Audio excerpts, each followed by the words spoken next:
자, 시장 조성자 지위를 이용해서 불법 공매도를 치다가 4개 증권사가 지금 적발이 되면서 조사를 받고 있습니다.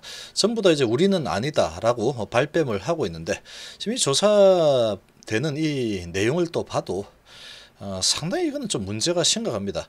지금 이 조사를 갖다가 지금 바로바로 잡아낼 수 있어야 되는데, 이걸 못 치게 하는 게 중요하죠. 바로 잡아내서 불법 구매들을 못하게 하고, 그다음 걸리면 아주 강력한 처벌하고, 이게 유기적으로 돌아가야 된다. 유기적으로 그렇게 돌아가야지 시장이 이제 선진화가 될 텐데, 이게 지금 이제 잡아내는 과정이 아주 좀 많이 뒤쳐져 있죠. 우리 시장이 많이 뒤쳐져 있기 때문에 이 전산화를 통해서 이 공매도가 좀 치는 그런 부분이 딱 발생하면 바로 전산으로 알려주는 그런 부분을 충분히 지금 만들 수 있습니다. 만들 수 있는데, 그런 이 부분에 대해서 뭐 만들기 힘들다, 돈이 많이 든다, 뭐 이런 이상한 핑계를 대면서 지금 금융위원장이 그런 부분에서 상당히 부정적으로 보고 있죠. 그런 상황이다 보니까 이게 좀 문제가 있는 거다. 이 공매도를 없애지 못하겠다, 글로벌 스탠다드로 가야 돼서 없애지 못한다. 그러면 이 처벌 조항이나 아니면 잡아내는 부분을 최첨단으로 다시 업그레이드를 할 필요가 있죠. 지금 언제적 지금 이 불법을 잡아내는 방식을 아직까지 하고 있다는 건 말이 되지 않죠. 지금 엄청나게 시대가 많이 바뀌었는데 지금 그렇게 한다는 건 말이 되지 않는 겁니다. 이거는 정말로 좀 계속해서 밀어붙여야 되는 부분이고, 박용진 의원이 계속해서 그래도 중간에 포기하지 않고 계속 밀어붙이고 있죠. 자, 이 내용을 한번 좀 보겠습니다. 그리고 이제 시장 조성자가 아니고 우리가 이게 보기에는 이 시장 조작자죠. 시장 조작자 퇴출 이제 D-3일입니다. 특히 셀트리는 공매도들이 많이 처져 있는 상태죠. 그런 상황이다 보니까 이 시장 조성자 지위를 위해서 계속해서 이제 주작질을 하는 모습들이 보고 있으면 증거가 없어서 그렇지 눈에 많이 보이죠. 그러나 그런 부분도 이제 D-3일 딱 3일이죠. 3일만 지나면 4월 1일부터는 이 셀트리온과 헬스케어에서는 이 시장 조성자들이 접근을 못하죠. 그것만 해도 정말로 엄청난 겁니다. 그것만 해도 엄청난 사건이다, 이렇게 볼 수 있겠죠.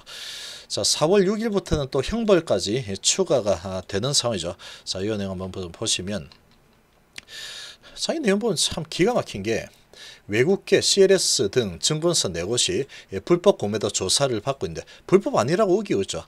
근데 이 금융위원회에서 조사를 하고 있는데, 이 내용 보면 참 기가 막힙니다. 정말. 이 금융위원회가 증권사 4곳 불법 공매도 혐의를 조사하고 있는데, 전부 다 이 시장 조성자 역할을 악용해서 지금 불법 공매를 많이 치죠. 그런 상황이다 보니까 이 시장 조성자 이렇게 역할을 줄이겠다 하니까 발끈해가지고 막 다 달려들었죠. 그러나 결론적으로 이제 셀트리온과 헬스케어는 4월 1일부터 이 시장 조성자 적응 못하죠. 시장 조성자 이거 정말로 악입니다. 악의 축이죠. 역할을 하던 중에 국내에서 불법이 무차익 공매도를 했다는 건데, 해당 증권사들은 다 부인하고 있죠. 4곳이 KB, 메리츠, 부국, 홍콩계, CLS인데 매수 매도 등 양방 효과 제시해서 거래가 원활히 될 수 있도록 돕는 그런 시장 조성자지만, 그렇게 하는 부분은 아주 거래가 적은 곳에 가서 해야 되는데, 삼성전자, 셀트리온 헬스케어 이런 데 와서 지금 하고 있죠. 그냥 말도 안 되는 겁니다. 공매도 금지 기간에도 공매도를 할 수 있게 또 열어줬죠. 시장 조성자는 공매도 해도 된다. 그러니까 지금 이 금융위원회도 보면은 이 공매도하고 뭔가가 있는 게 아닌가, 이런 의심을 안 할 수가 없는 거죠. 금융위는 이들 증권사가 시장 조성자 지위를 악용해서 주식을 빌리지 않고 파는 무차익 공매를 한 것으로 의심하고 있는데, 이 시스템을 갖다가 좀 제대로 정비를 하면은 바로바로 잡아내고 이거 맞잖아 하고 증거 딱 내밀면 되는데, 아니라고 해서 발뺌해버리죠. 4개 증권사에서 불법 공매도가 정황이 의심돼서 한국거래소에서 지금 금융위 알렸고, 금융위는 지난 1월부터 조사하고 있죠. 그러니까 일처리가 진행하고 나서 일처리 되는 게 너무나 굼뜨다는 겁니다. 그러니까 얘들이 제대로 할 수 있는 이 시스템이 안 갖춰졌다는 거죠. 시스템이 안 갖춰진 상태에서 남들이 다 하니까 우리도 공매도 해야 돼, 그러고 있는 거나 마찬가지입니다. 그러니까 지금 이게 불만이 많을 수밖에 없는 거죠. 다른 나라 다 하는데 우리만 안 하는 거는 문제 있다, 이렇게 하고 있는데, 시스템을 갖다가 제대로 좀 갖춰야 됩니다. 지금 갖춰야 되는데 그거는 또 안 하려고 하죠. 자꾸 갖추라고 박용진 의원이 계속 물어보면 아이 공매도 얘기 그만합시다, 이런 소리나 했었고 있으니까 이 문제가 심각한 거죠. 이 시장 조성자들은 지난해 공매도가 금지됐을 때 공매도가 가능했는데, 이 증권사들은 이때 공매도를 한 거냐 그랬더니 이 기가 막힌 답변이 돌아오는 게 아니다 그죠. 조사를 받고 있는 건들은 대부분 공매 금지 기간 이전에 발생 공매, 그러니까 한 1년 전 거를 가지고 지금 조사하고 있다는 겁니다. 기가 찰 노릇이죠. 1년 전에 거를 갖다가 이렇게 조사를 이제 끙끙대면서 하고 있는데, 하니까 우리는 안 했다 이러고 돌아가고 있으니 이건 뭐 그냥 대놓고 공매 치겠죠. 불법 공매, 시장 조성자 이런 부분을 이용해서 마음껏 치는 겁니다. 마음껏 쳐도 얘들이 관리 감독을 못한다라는 것을 알고 있는 거죠. 그렇게 해도 뭐 1년이나 지나서 조사를 하니까 안 했다고 발뺌해버리면 되지 뭐. 그러고 이제 걸리면 증거 나오면 뭐 한 8천만 주면 돼, 이렇게 하고 있는 거죠. 조사받고 있는 한 증권사 관계자는 이 시장 조성 역할을 하는 중에 이런 정상적인 차익 공매도라고 이야기하고 소명하고 있다 그러죠. 다른 증권사는 전산 오류로 한 계약이 초과 주문됐다가 30초 만에 취소했다, 이렇게 발뺌하면 되는 겁니다. 이렇게. 아 그렇구나, 알았어, 그러고 이제 그냥 알겠다, 문제없네, 이러겠죠. 공매도 금지 기간에 이뤄진 것이 아니다 그러고 있고, 금융위 자본시장 조사단은 이달 안에 4곳에 대한 조사를 마무리하고 엄정 조치할 예정이다라고 하고 있는데, 한번 두고 봅시다, 이거 엄정 조치하는지.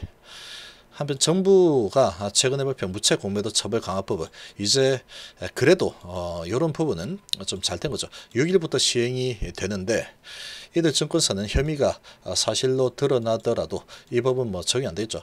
자, 이런 지금 시스템 자체가 완전히 잘못되어 있는 거죠.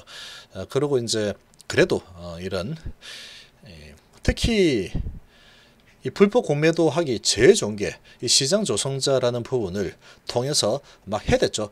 그러나 이제 3일만 지나면 이것도 이제 안 되죠. 천만다행입니다 지금. 그리고 지금 불법 공매도 이런 부분이 진행될 때 시스템으로 바로 잡아야 되죠. 그렇게 만들어야 됩니다. 지금 이제 어떻게 바뀌느냐, 이제 4월 6일부터 바뀌죠. 4월 6일부터 바뀌는데, 지금 앞으로 무차익 공매도 금지 위반에 대해서는 적발 강화하고 위반 사건에 대해서 신속히 조사해서 조차이죠, 이렇게 얘기하고 있는데 이 믿을 수가 있어요. 이걸 지금 이 내용을 보면은 1년 전 거를 갖다가 지금도 끙끙거리면서 4개 정도 발견해서 조사하고 있는데, 4건이 발견이 될 정도면 어리버리하게 했겠죠. 이 4건 말고 빙산이 일거겠죠. 어마어마하게 많은 이런 일들이 일어났을 겁니다. 분명히 걸린 것만 4건이겠죠. 그러니까 지금 이 금지 위반에 적발을 강화한다는데 어떤 식으로 강화할지 시스템을 갖다가 구축을 해야 되는 거죠. 근데 시스템 구축은 자꾸 안 하려고 하고 있고 그냥 적발 강화할게 그러고 있는 거죠. 그러니까 요거를 갖다가 뭐 6개월 만에 이래 하던 거를 뭐 한 달에 한 번씩 보겠다 이런데 왜 이거를 그렇게 힘들게 수동으로 하는지 모르겠다는 겁니다. 요 부분은 반드시 전산화를 해야 됩니다. 이거 제대로 일도 못하는 사람들이 내가 잘할 수 있어 이러고 있는데 지금 요건 보면 말이 안 되죠. 1년 전에 걸 갖다가 내 건 그것도 제대로 처리 못하고 끙끙대고 있는데 이 시스템으로 일을 해야 돼요. 시스템으로. 위반 건수 기준이었던 과태료와 달리 이제 과징금은 금액이 기준이고 그리고 이와 별도로 1년 이상의 징역, 부당이득의 3배에서 5배 형벌 규정도 신설된다. 이것도 지금 신설이 된 거는 그나마 다행이지만 이거 해외는 어마어마합니다. 한번 이거 불법 공매도 치는 거는 정말로 지 인생을 걸고 쳐야 됩니다. 부당이득이 거의 100배씩 때린다 그죠. 100배 정도 때려버리니까 1억 이득을 봤다 그러면 100억 물러내야 됩니다. 100억 물러내야 되고 그러면 이제 근간이 크게 흔들릴 수도 있겠죠. 개인적으로 했다면 개인 파산이고, 또 증권사에서 했다 그러면 증권사도 타격이 어마어마하겠죠. 한 1억 정도 수익을 보는 게 아닐 거니까. 그리고 이제 1년 이상 징역인데, 요건 1년 이상 100년 이하 이 정도 돼야 되죠. 그 정도로 정말로 강력하게 막아야 됩니다. 이 경제사범이기 때문에 반드시 더 강화를 시켜야죠. 그래도 4월 6일부터 요 정도 된다는 것 자체도 아주 다행이다, 이렇게 볼 수가 있는 거죠. 자, 지금 이제 이런 부분을 좀 보면은 그나마 좀 좋아지고 있다, 이렇게 볼 수 있는 부분이고, 더 많이 바뀌어요. 더 많이 지금 이렇게 하고 있는 거 보면은 참 기가 막히죠. 1년 전 거를 조사하면서 끙끙대고 있고 엄정 조치한다 하는데, 지금 이렇게 하니까 모든 증권사에서 불법 공매 치면은 돈이 눈에 보이는데 이게 안 하려고 하겠냐는 거죠. 지금 특히 시장 조성자 이런 부분은 특히 이 업팀들도 무시되니까 거기서 뭐 주가 조작을 마음대로 할 수 있으니까 거기 이용하는 거죠. 그래도 이제 이런 부분은 4월 1일부터는 셀트리온 그룹은 못합니다. 상당히 다행스럽죠. 시스템으로 반드시 뭔가 더 작업을 해야 되는 그런 상황이다, 이렇게 볼 수 있겠습니다.